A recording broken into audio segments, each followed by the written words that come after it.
Wudu merupakan satu ibadah di mana syariatnya itu disyariatkan berbarengan dengan sholat 5 waktu. Kapan disyariatkan sholat 5 waktu?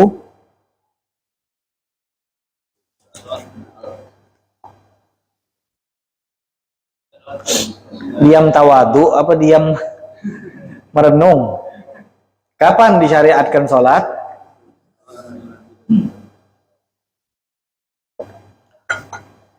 Pada malam Isra dan Mi'raj. Berarti kata ulama, wudu ini disyariatkan berbarengan dengan Isra dan Mi'raj. Ada sebagian ulama berpendapat, oh wudu ini sudah disyariatkan sebelum Isra dan Mi'raj. Karena diriwayatkan di dalam beberapa sejarah bahwa Nabi sudah melakukan sholat walaupun belum wajib. Nah, Nabi tidak melakukan sholat kecuali beliau berwudu. Jadi ada pendapat yang seperti ini. Begitu juga ada pendapat yang mengatakan wudu itu disyariatkan pada saat Nabi sudah hijrah ke kota Madinah Al-Munawwarah. Jadi ini ada 3 pendapat ulama. Tapi ulama yang kita pegang, di antaranya ulama Syafi'iyah, mengatakan bahwa disyariatkan wudu itu berbarengan dengan syariat sholat. Ya, jadi di malam Isra Mi'raj itulah disyariatkan wudu berbarengan dengan syariat sholat 5 waktu. Kemudian beliau mengatakan wudu secara bahasa adalah nama dari membasuh sebagian anggota tubuh, dan secara syariat atau istilah fikih, wudu itu adalah membasuh anggota tubuh tertentu dengan niat yang tertentu. Membasuh anggota tubuh tertentu dengan niat yang tertentu. Nah, wudu ini sering kita lihat di dalam wudu ini fadilah-fadilah yang berkaitan dengan wudu secara tersendiri. Di antaranya kita sering mendengarnya bahwa orang yang berwudu, maka anggota tubuh yang mengenai air wudu tersebut akan dihapuskan dosanya oleh Allah Subhanahu wa taala. Berarti wudu ini kata ulama ma'qulul makna. Makna atau hikmah yang ada di dalam ibadah wudu itu bisa kita cerna. Karena dengan membasuh anggota tubuh dengan air, kata ulama, sangat jelas tujuannya adalah bersih-bersih. Jadi hikmahnya sangat jelas sekali. Bersih-bersih ini kata ulama, di dalam wudu ada hadis yang menjelaskan bahwa wudu itu bukan saja membersihkan anggota tubuh secara zahir, tapi juga membersihkan anggota tubuh dari kesalahan dan dosa-dosa kecil. Kesalahan dan dosa-dosa kecil. Nah, jadi perlu kita ingat, ada dosa-dosa yang terangkat pada saat kita berwudu, dan dosa itu bukan semua dosa. Jadi dosa zina, dosa kabair yang besar, itu tidak terangkat dosanya dengan berwudu. Begitu juga dosa membunuh orang, ini tidak terangkat dosanya dengan berwudu. Nah, dosa-dosa besar itu tidak terangkat dengan wudu, tapi dosa-dosa kecil terangkat dengan berwudu. Dihapuskan oleh Allah Subhanahu wa taala, diampuni oleh Allah Subhanahu wa taala dengan berwudu. Maka kata para ulama, wudu ini adalah ibadah yang mensucikan zahir dan juga mensucikan batin. Wa huwa ma'qulul makna. Dan hikmahnya itu bisa dicerna. Nah, kenapa ulama ini mengatakan wudu itu bisa dicerna hikmahnya? Karena ibadah itu kata para ulama terbagi 2. Ada yang ma'qulul makna, yang bisa dicerna hikmahnya. Ada yang ghairu ma'qulil makna, yang tidak bisa dicerna hikmahnya. Contoh kata para ulama, diharamkan riba. Itu kata ulama illatnya ta'abbudiyun. Ada riba di dalam syariat kita. Kalau kita pikir-pikir, kadang-kadang kan ada orang mengatakan Ku ikhlas. Orang tuh minjamkan uang 100 dan aku mengembalikan 120.000. Ku ikhlas, kata dia. Ya kan kalau kita lihat, pada saat saya minjem, saya memang butuh. Jadi kalau saya bayar lebih, tidak masalah. Jadi kalau kita melihat di dalam manusia, mereka kadang tidak bermasalah dengan yang namanya riba. Ada sebagian dari mereka bahkan tidak merasa dizolimi, karena mereka merasa pada saat meminjam memang mereka butuh. Jadi ya wajar saja nanti pada saat saya mengembalikan, kata mereka, saya bayar lebih. Dan saya ikhlas, kata mereka. Makanya kata ulama, riba ini tidak bisa kita cerna maknanya. Karena tadi ada orang-orang yang melakukan riba tapi dia ikhlas. Jadi di sini mau ikhlas, mau tidak ikhlas, riba itu tetap haram. Lalu apa hikmah dibalik pengharaman riba? Tentu sebagian muamalat dan ibadat ini, seperti yang tadi sudah kita katakan, ada yang bisa dicerna hikmahnya, ada yang tidak bisa dicerna hikmahnya. Yang bisa dicerna hikmahnya itu lebih mudah dilakukan. Tapi yang tidak bisa dicerna hikmahnya lebih berat, kata ulama. Makanya ibadah yang tidak bisa dicerna hikmahnya lebih besar pahalanya daripada ibadah yang bisa dicerna hikmahnya. Nah, di antara ibadah yang tidak bisa dicerna maknanya atau hikmahnya, tawaf. Kita mengitari Ka'bah.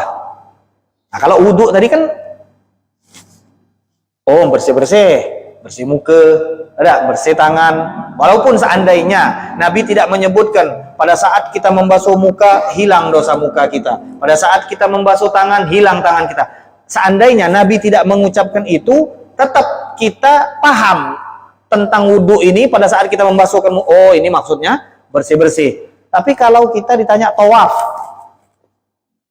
mengitari Ka'bah, apa hikmahnya? Kalau wudhu bisa dicerna, tapi tawaf bisa nggak kita cerna? Tidak bisa kita cerna. Nah, justru kata para ulama, disinilah ujiannya. Pada saat kita dibebankan dengan satu ibadah dan kita tidak paham maksud Allah ini apa, nyuruh kita macam ini. Pada saat kita merasa hal demikian, dan ada yang namanya manusia itu akalnya memberontak. Mungkin nyebut malu. Tapi akalnya memberontak. Ngapalah kita disuruh macam ini, yo? Ada hal-hal yang dimana syariat tidak menyebutkan hikmahnya. Nah, kata para ulama, ibadah yang tidak bisa dicerna hikmahnya itu lebih besar pahalanya dari ibadah-ibadah yang bisa dicerna hikmahnya, karena di sini benar-benar kita diuji. Patuh apa tidak? Taat apa tidak? Kalau kita taat, berarti kita taat bukan karena kita bisa mencerna hikmahnya, tapi karena memang patuh dan taat kepada Allah Subhanahu wa Ta'ala. Nah, jadi kalau wudhu ini kita tahu, wudhu ini merupakan salah satu ibadah yang disyariatkan bersamaan dengan sholat. Wahuwa ma'kulul makna. Wudhu ini termasuk ibadah yang bisa kita cerna hikmah daripada ibadah wudhu tersebut. Dan wudhu termasuk ibadah yang dijelaskan secara rinci di dalam Al-Quran. Kita tahu ada ayat yang berbunyi, Ya ayyuhalladzina amanu idza qumtum ilas sholati faghsilu wujuhakum wa aydiyakum ilal marafiqi wamsahu bi ru'usikum wa arjulakum ilal ka'baini. Ada cerita di mana Imam Qurtubi bercerita, Hajjaj bin Yusuf, seorang amir, katakanlah seperti gubernur, dia ini zalim. Irak di zaman itu termasuk wilayah yang susah untuk ditundukkan, sehingga amir yang datang mental, amir datang mental, ditaruh lagi gubernur mental, sulit untuk ditundukkan, sampai akhirnya diutuslah siapa? Hajjaj bin Yusuf, orang yang dikenal dengan kezalimannya, membunuh banyak sekali para ulama. Pada saat Hajjaj bin Yusuf masuk ke kota Irak, dilantik menjadi gubernur Irak, Dia katakan kepada penduduk Irak, dia bilang, aku melihat kepala-kepala kalian ini seperti buah-buahan yang sudah matang yang siap dipetik. Dia tidak banyak bacot. Jadi dia ingin menunjukkan di awal dia datang pada saat dilantik, dia ingin menunjukkan apa? Tidak bakal ada hukuman-hukuman yang ringan-ringan, tidak ada. Kesalahan langsung potong kepala. Nah, dia ingin memberitahukan kepada orang-orang yang ada di masa kepemimpinannya, terutama di kota Irak, agar jangan main-main dengan saya. Kalau kemarin-kemarin ada gubernur-gubernur yang mudah kalian lengserkan, mudah kalian permainkan, ketahuilah di depan kalian ini bukan orang basing-basing nih.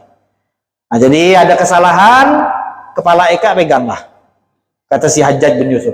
Dan terbukti Irak tertib di zaman Hajjaj bin Yusuf. Nah, ada anak, kepala ini taruhannya, tertib di zaman Hajjaj bin Yusuf.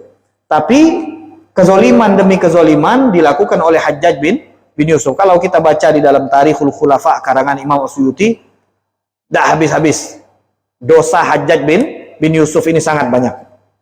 Dan ada sebagian ulama mengatakan Hajjaj bin Yusuf ini punya jasa besar, di mana titik harokat di Al-Quran itu dia yang buat.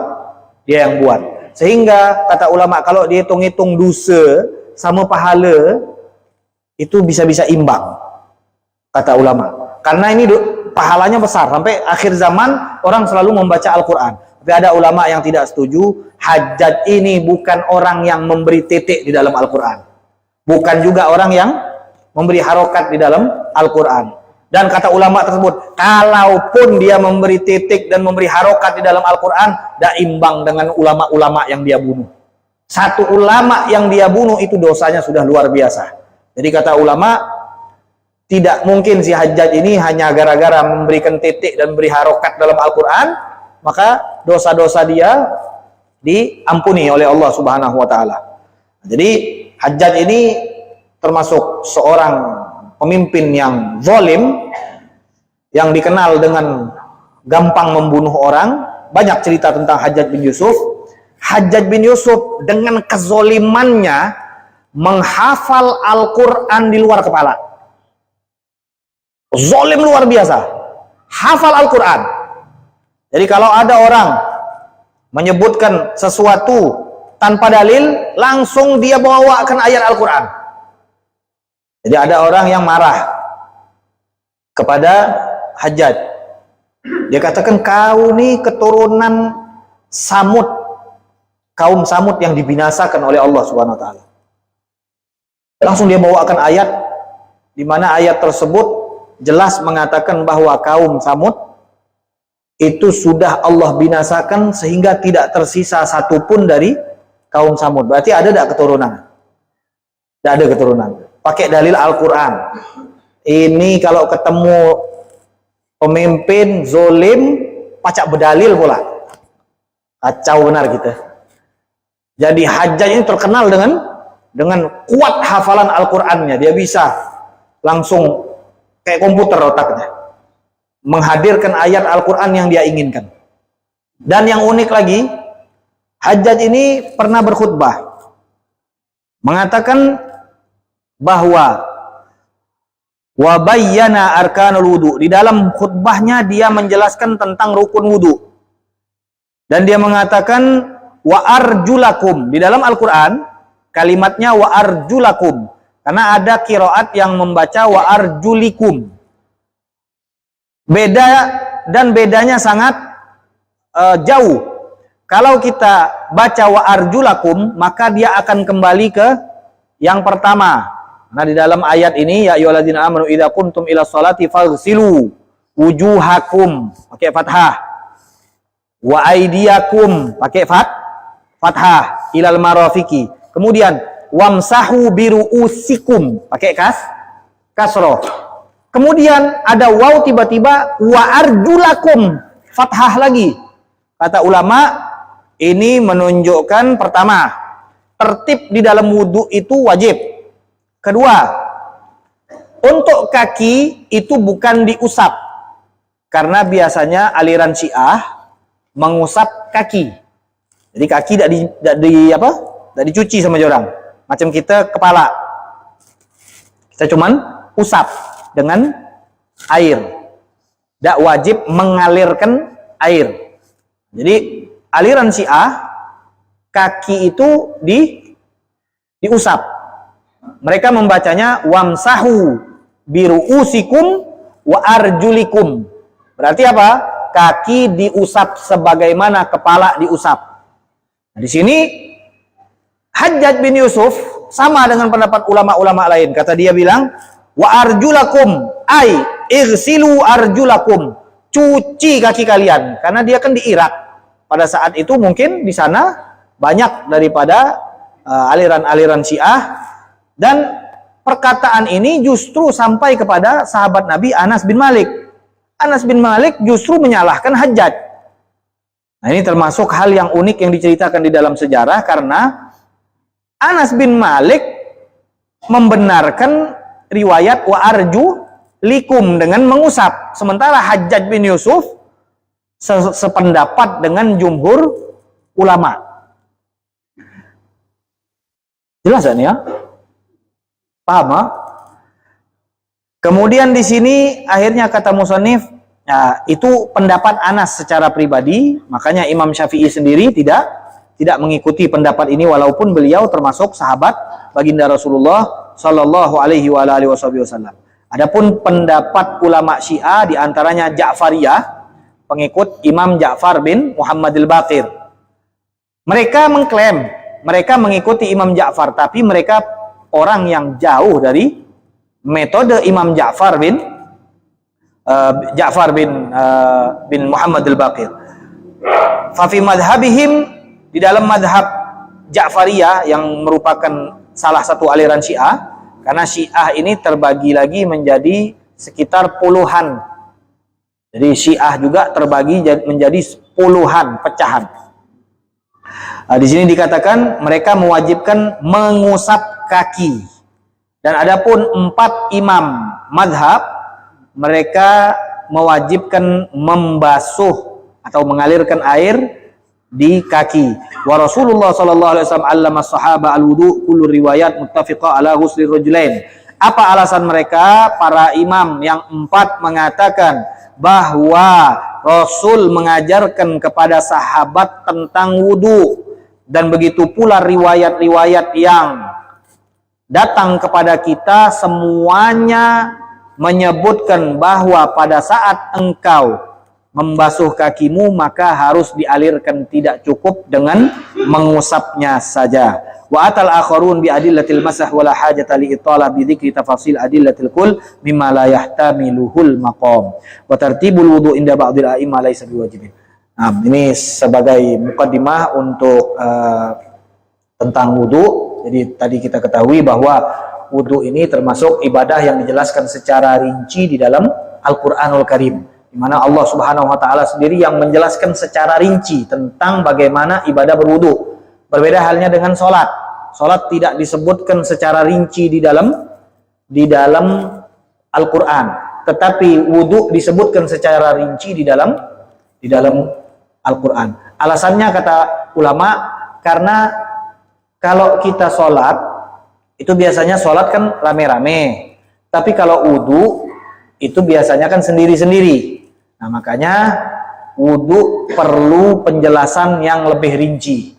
Nah, adapun sholat tidak perlu di dalam Al-Quran secara rinci, hanya Nabi nanti yang akan menjelaskan secara detail, sebagaimana baginda Rasulullah mengatakan, "Shollu kama ra'aitumuni usolli." Sholatlah kalian sebagaimana kalian melihat aku sholat. Artinya tata cara sholat memang diambil dari baginda Rasulullah sallallahu alaihi wasallam. Wallahu ta'ala a'lam bissawab.